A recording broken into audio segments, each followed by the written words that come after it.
उसे लाइब्रेरी में आते देख अमोली ने सोचा कि ऑफिस में किसी नए ऑफिसर ने ज्वाइन किया है। आसमानी शर्ट के साथ गहरे नीले रंग की टाई लगाए गौरवर्णीय वह युवक अमोली को बहुत आकर्षक लगा। लाइब्रेरी में घुसते ही वह पत्रिकाओं के रैक के पास पहुंचा और एक पत्रिका निकाल उलट पुलट कर देखने लगा। कुछ देर बाद वह पुस्तकों की ओर बढ़ गया। अमोली अपनी सीट पर बैठी कंप्यूटर में नई पुस्तकों की एंट्री कर रही थी। कुछ देर बाद उस युवक ने ग्राफिक डिजाइनिंग पर एक पुस्तक लाकर अमोली के सामने मेज पर रख दी। मिल ही गई। इस बुक को मेरे नाम पर इश्यू कर दीजिए, कहते हुए वह अमोली के सामने वाली कुर्सी पर बैठ गया। बुक इश्यू करवाने के लिए आपकी डिटेल एंटर करनी पड़ेगी।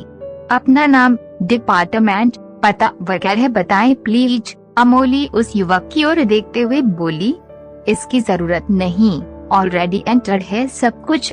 पिछले कई दिनों से छुट्टी पर था। वाइफ काफी बीमार है। मैं सुजीत कुमार, आप शायद इस ऑफिस में नई हैं। आपसे पहले तो एक उम्रदराज मैडम बैठती थी यहाँ पर। अमोली ने सुजीत का नाम सर्च किया। एक व्यक्ति ही था ऑफिस में इस नाम का, फोटो भी था वहाँ।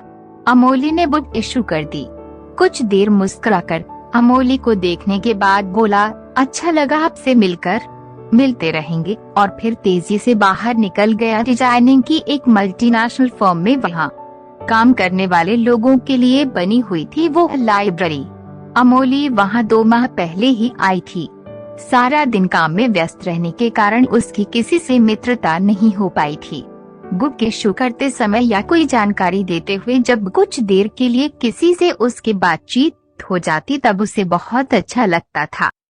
अब धीरे धीरे ऑफिस में सुजीत और अमोली की बात होने लगी। दोनों में दोस्ती हो गई। दोनों घंटों बातें करते, अपनी बातें शेयर करते। सुजीत ने कहा, अरे किस ख्याल में खो गई?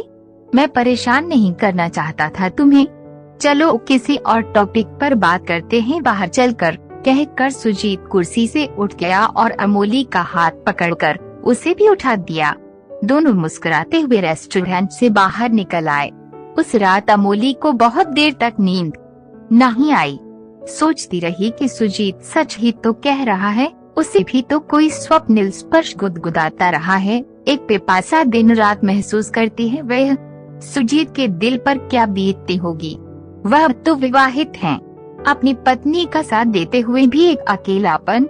सचमुच रातें तो उसकी छटपटाहट का पर्याय ही बन गई होंगी। उफ, कैसी विषम परिस्थिति है। सुजीत और अमोली एक दूसरे के साथ अब और भी खुलने लगे थे। अमोली को सुजीत की आंखों में एक चाहत सी दिखाई देने लगी थी। पहले वह कॉफी पीने के बाद अमोली को अपनी कार से मेट्रो स्टेशन तक ही छोड़ता था, पर अब अक्सर घर तक छोड़ देने का हज लेकर बैठ जाता। अमोली के बैठते ही वो कार में रोमांटिक गाने लगाकर मतवाला सा होकर ड्राइविंग करने लगता। अमोली उसे देख मुस्कुराती रहती। घर आकर उसकी सुनहरी कल्पनाओं में अब सुजीत चला आता था। उस दिन लंच में अमोली के पास सुजीत आया तो उसका चेहरा गुमसुम सा था। अमोली ने उसे अपने साथ खाना खाने को कहा तो बोला, मन नहीं कर रहा आज कुछ खाने पीने को। पता है 1 वीक बिताना पड़ेगा तुम्हारे बिना मुझे। मुंबई में ट्रेनिंग के लिए जाना है परसों। घर पर तो अभी साले साहिबा की मेहरबानी से सब ठीक चल रहा है, लेकिन पता नहीं कैसे रह पाऊंगा तुम्हारे बिना। इतना निर्भर हो जाओगे मुझ पर तो कैसे चलेगा। अच्छा है न, इस बहाने थोड़ा मुझ से दूर होना सीख जाओगे। अमोली मेज पर सिर टिका कर स्नेह से सुजीत की ओर देखते हुए बोली। अमोली की हथेली अपनी दोनों हथेलियों के बीच छिपाते हुए वह बोला, यूं छिपी हो तुम मेरे मन में? दूरी नहीं, मैं तो बस अब सिर्फ करीबी के सपने देखता हूँ। ये हाथ मेरा सहारा है और ये चेहरा, ये होंठ मेरा सपना। सुजीत के प्रेम में भीगे शब्दों ने अमोली का मन भिगो दिया। शाम को कॉफी पीते हुए भी सुजीत 1 सप्ताह अमोली से दूर रहने पर उदास था। मेट्रो स्टेशन पर अमोली को छोड़ते हुए तो जैसे उसका कलेजा ही छलनी हुआ जा रहा था। सुजीत के जाने के बाद अमोली भी उदास हो गई। सुजीत, अमोली और ये नया रिश्ता। पूरा सप्ताह अमोली की सोच बस इसी के इर्द गिर्द घूमती रही। जब सप्ताह बीत गया और सुजीत नहीं लौटा तो अमोली चिंतित हो गई। उसने कई बार कॉल किया पर फोन नॉट रीचेबल था। एक बार मिला भी तो हेलो के बाद सुजीत की आवाज ही नहीं आई। क्यों न एक बार सुजीत के घर चली जाऊं, उसकी पत्नी से पता लग जाएगी वजह, और वहाँ सुजीत न सही उसकी वे खुशबू तो रची बसी होगी जो रोज मुझे अपने मोहमाश में जकड़े रहती है। सोचते हुए अमोली ने कंप्यूटर खोल सुजीत के घर का पता नोट कर लिया। अगले दिन रविवार था। अमोली ने बुके खरीदा और कैब बुक कर सुजीत के घर पहुंच गई। घर ढूंढने में उसे कोई विशेष परेशानी नहीं हुई, बस मन में एक झिझक अवश्य थी कि सुजीत की पत्नी और साली को वे अपना परिचय कैसे देगी। डोरबेल बजाते ही दरवाजा खुला तो उसके आश्चर्य का ठिकाना न रहा। कॉलेज में उसकी सहेली रही नमिता सामने खड़ी थी। तो नमिता की बहन है सुजीत की पत्नी। वाह, सोचते हुए अमोली के सारी झिझक दूर हो गई। अमोली को देखकर नमिता का मुंह भी प्रसन्नता से खुला का खुला रह गया। अरे, मुझे क्या पता था कि सुजीत तेरे जीजू हैं। उनके साथ ही काम करती हूँ मैं। उसी ऑफिस की लाइब्रेरी में लाइब्रेरियन हूँ। सोफे पर बैठते हुए अमोली बोली। हाँ हाँ हाँ, अच्छा उनसे काम है तुझे? पर जीजू नहीं यार, सुजीत मेरे मियां जी हैं। मुंबई में है वे इन दिनों, कल आ रहे हैं वापस। पर तूने जीजू कैसे बना दिया उन्हें? मेरा वो क्या है न, बात ये है कि तू तो लगती ही नहीं शादीशुदा। ये शब्द अमोली के गले में अटके जा रहे थे। थैंक्स डियर, नमिता खिल उठी। इन शॉर्ट्स में देखकर कौन कहेगा कि तू एक नन्हे मुन्ने की मॉम है? अमोली संभलते हुए बोली। अच्छा, तो सुजीत ने तुझे मिंटू के बारे में भी बता दिया? बड़ा नॉटी होता जा रहा है मिंटू। सुजीत के पीछे से अकेले उसे संभालना बहुत मुश्किल हो रहा है। अभी तो सो रहा है, कुछ देर बातें करने के बाद मैं चाय बनाकर लाती हूँ। आज मैं छुट्टी पर है, कहकर नमिता किचन में चली गई। अमोली का दिमाग जैसे कुछ भी सोचने की स्थिति में नहीं था।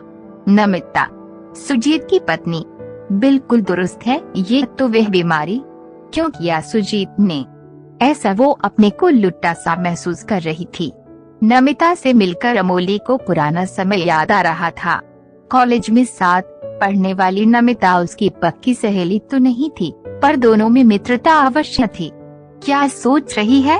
चल आ चाय पीते हुए फिर एक बार कॉलेज वाली सहेलियां बन जाती है। नमिता की खनकती आवाज सुन अमोली को ध्यान आया कि वे नमिता के ड्राइंग रूम में बैठी है। सुजीत जी पिछले काफी समय से छुट्टी पर थे। अमोली ने अपने को संयत कर पूछा। हाँ, ऑफिस में तो मेरी बीमारी के नाम से ली थी छुट्टियां, पर तुझसे क्या छिपाना। दरअसल एक नई जॉब ऑफर हुई थी उन्हें, कुछ दिन काम करके देखना चाह रहे थे। पसंद नहीं आया वहाँ का माहौल, इसलिए दोबारा पुरानी जगह चले गए। अच्छा हुआ न, वरना हम कैसे मिलते। अपने मुंह पर नकली मुस्कान चिपकाते हुए अमोली बोली। चाय पीते हुए नमिता से कुछ देर तक बातें करने के बाद अमोली वापस चली आई। उसका बेचैन मन उसे कुछ भी सोचने नहीं दे रहा था। सुजीत ने उससे इतना बड़ा छल किया है, इस बात पर उसे अब भी विश्वास नहीं हो रहा था। अगले दिन सुजीत वापस आ गया। अपने आने का समाचार उसने अमोली को व्हाट्सएप पर दिया, किंतु अमोली ने लंच के समय अमोली का मन कुछ खाने को नहीं कर रहा था। वह चुपचाप अपनी सीट पर बैठी थी कि सुजीत फ्रूट चाट लेकर आ गया। अमोली की टेबल पर चाट की प्लेट रख वह सामने वाली कुर्सी पर बैठ गया। बोला, मुझे पता था तुम भूखी बैठी होंगी, पहले ये चाट खाओ और फिर डांट लगाना जी भर के। सुजीत की बात सुन अमोली चुपचाप बैठी रही, पर मन ही मन गुस्से से उबल रही थी। जानता हूँ बहुत नाराज हूँ मुझसे, सोच रही होंगी किस धोखेबाज से पाला पड़ गया, पर मेरे झूठ बोलने की वजह नहीं जानना चाहोगी। जो भी वजह हो, आपने अच्छा नहीं किया। अमोली के अंदर दबा क्रोध बाहर आ गया। मेरा कसूर है मानता हूँ, पर क्या करता मैं, मन से कभी दूर नहीं होता। तुम्हारा ये येलो कलर की साड़ी में दपदप करता रूप, यही कलर था न तुम्हारी साड़ी का उस फोटो में जो मैट्रिमोनियल साइट पर डाला हुआ था 2 साल पहले। उस पिक को देखकर दीवाना हो गया था मैं। कहा था मैंने पेरेंट्स से कि पहली बार कोई लड़की पसंद आ रही है मुझे। इसी से बात आगे बढ़ाओ, मगर अपने मम्मी पापा की इकलौती बेटी नमिता का पैसा उनकी आंखों को चकाचौंध किए था। बांध दिया उसे मेरे गले। फिर अचानक जब ऑफिस में तुम्हें देखा तो बस देखता ही रह गया। फोटो से कहीं ज्यादा सुंदर नजर आ रही थी तुम। नहीं रोक सका खुद को। अब माफ करो या सजा दो, सब मंजूर है, पर सच भी तो बोल सकते थे न तुम सुजीत के। इस बार सही बात बता देने पर अमोली कुछ शांत हो गई थी। उसे याद था कि शादी.com पर 2 साल पहले सचमुच पीले रंग की साड़ी में तस्वीर डाली थी उसकी। अगर मैं सच बोलता तो क्या इतनी क्लोज हो पाती तुम मुझसे? तुम्हारे प्यार को बस महसूस करना चाहता था मैं। मुझे पता है कि एक दिन पराई हो जाओगी, जीवन भर के लिए बांध कर तो नहीं रख सकता हूँ तुम्हें, पर सोचा कि जितना भी साथ तुम्हारा पालूं उतना अच्छा। बिलीव मी टर, I am not lying. December time सब सुनकर अमोली कुछ देर खामोश बैठी रही, फिर कुछ सोचती हुई बोली, सॉरी, मुझे नहीं पता था कि आप मुझे पहले से ही पसंद करते हैं, माफ कर दोगे न? थैंक यू अमोली, पर ये सवाल तो मुझे पूछना चाहिए था। चलो अंत भले तो सब भले। अब शाम को मिलते हैं कॉफी शॉप में। Thanks again. और मुस्कुरा कर लाइब्रेरी से बाहर चला गया सुजीत। शाम को दोनों जाकर कॉफी टेबल पर बैठे तो अमोली ने बात शुरू करते हुए पूछा, और क्या बताया नमिता ने आपको मेरे बारे में? बस पुराने दिनों को याद कर रही थी। कैसा कोइंसिडेंस है न कि तुम उसकी सहेली निकली। कह रही थी कि तुम्हें अपने घर देखते ही बेहद तो खुशी से पगला सी गई थी। सुजीत हंसते हुए बोला, झूठ, सफेद झूठ बोल रही है नमिता। अरे क्या तुम उसके साथ नहीं पढ़ती थी? आश्चर्यचकित हो सुजीत पूछ बैठा। यह बात नहीं है, मेरा मतलब नमिता के खुश होने से था। उसका तो मूड ऑफ हो गया था मुझे देखकर। पता है क्यों? मेरे पहुंचते ही अक्षय को वापस जो जाना पड़ा था। किसको? कहां से जाना पड़ा था वापस? माथे पर त्योरियां चढ़ाता हुआ सुजीत बोला, अरे कॉलेज में था न हमारा क्लासमेट अक्षय, नमिता का पक्का दोस्त। तुम्हारे घर आया था उस दिन। मुझसे बस हेलो करके वापस चला गया, लेकिन किसी अक्षय की बात कभी नमिता ने मुझसे नहीं की। मुझे तो आज पता लगा है, पर नमिता तो उस दिन मुझसे कह रही थी कि वे दोनों अक्सर मिलते रहते हैं। दोनों को साउथ इंडियन खाने का शौक है, इसलिए जिस जगह जाकर वे कॉलेज टाइम में खाया करते थे वहीं अक्सर अब भी जाते रहते हैं। इधर कुछ दिनों से बेटे के कारण नमिता नहीं जा पा रही तो वे ही आ जाता है मिलने। दोस्ती निभाना खूब जानता है अक्षय, पर नमिता न जाने क्यों छिपाती रही ये सब मुझसे। आज ये सब बातें सुनकर मेरा जी तो चाह रहा है कि अभी नमिता को फोन कर कह दूं कि जाओ उसी अक्षय के पास। क्यों रह रही हो मेरे साथ? सुजीत अन्य मनस्क सा दिख रहा था। छोड़ो न गुस्सा, लो आ गई कॉफी। कॉफी का कप सुजीत की ओर खिसकाते हुए अमोली ने कहा, मुझे हैरानी हो रही है कि नमिता ने मुझसे कभी अक्षय का जिक्र नहीं किया। कहती रहती है हमेशा कि बहुत प्यार करती है मुझे, पर देखो उसका ये प्यार धोखेबाज। जरूर दाल में काला है। कॉफी का घूंट भरते हुए सुजीत का चेहरा उस हरे हुए खिलाड़ी सा दिख रहा था जो खींचने से ज्यादा कुछ नहीं कर पाता। प्यार का मतलब यह तो नहीं कि नमिता की कोई पर्सनल लाइफ नहीं है। क्या हुआ अगर आपको नहीं बताया? होगी कोई वजह, पर हस्बैंड वाइफ में इतनी अंडरस्टैंडिंग तो होनी चाहिए कि सब बातें आपस में शेयर करें। तुम नहीं समझोगी, अभी शादी नहीं हुई न तुम्हारी। हाँ, नहीं हुई शादी, पर आपकी इस बात से सहमत हूँ कि पति पत्नी में आपसी समझ का होना बहुत जरूरी है। आप तो अक्षय के बारे में सुनते ही बेचैन हो गए, और सोचो अगर मैं उस दिन नमिता को आपके और अपने रिश्ते के बारे में बता देती तो क्या होता? वह भी ऐसे ही निराश होती न? सुजीत चुपचाप अमोली को सुन रहा था। देखिए, पत्नी या पति के अपने अपने अलग दोस्त हो सकते हैं, फिर दोस्त चाहे महिला हो या पुरुष, इसमें कुछ गलत नहीं है। पर आप अगर नमिता को बिना बताए मुझसे दोस्ती रख सकते हैं तो नमिता किसी अक्षय से क्यों नहीं? आप मुझे पहले से पसंद करते थे और मेरा साथ चाहते थे, तो नमिता को भी ये अधिकार होना चाहिए कि ऐसे किसी पसंद करने वाले से अपना संबंध न तोड़े और आपको इसकी जानकारी भी न दे। क्या कुछ गलत कहा मैंने? पर नमिता से शादी मेरी मर्जी के खिलाफ हुई थी, तो इसमें उसका क्या दोष? फिर ये भी तो हो सकता है कि वे भी किसी और से करना चाह रही हो शादी, पर उसके मम्मी पापा को आप पसंद थे। कुछ देर तक सोचने के बाद सुजीत बोला, शायद तुम ठीक कह रही हो। ये बातें तो कभी मेरे दिमाग में आई ही नहीं। अमोली खिलखिलाकर हंस पड़ी। मेरा मजाक उड़ा रही हो? सुजीत के चेहरे पर बेचारगी झलक रही थी। नहीं बाबा, खुद पर हंस रही हूँ। पता है, अक्षय नामक किरदार मैंने आज ही गढ़ा है।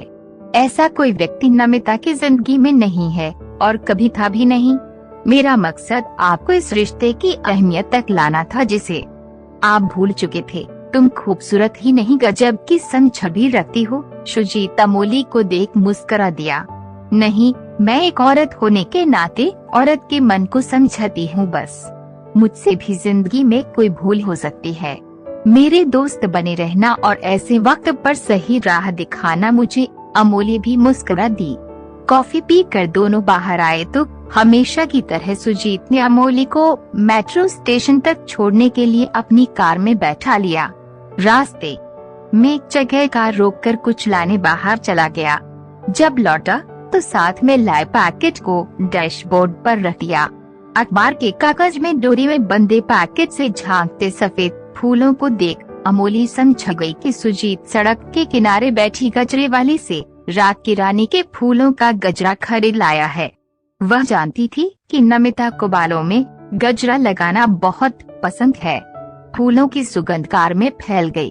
अब इन रात की रानी के फूलों की तरह सुजीत और नमिता का जीवन भी प्रेम की महक से सराबोर होने वाला है। सोचकर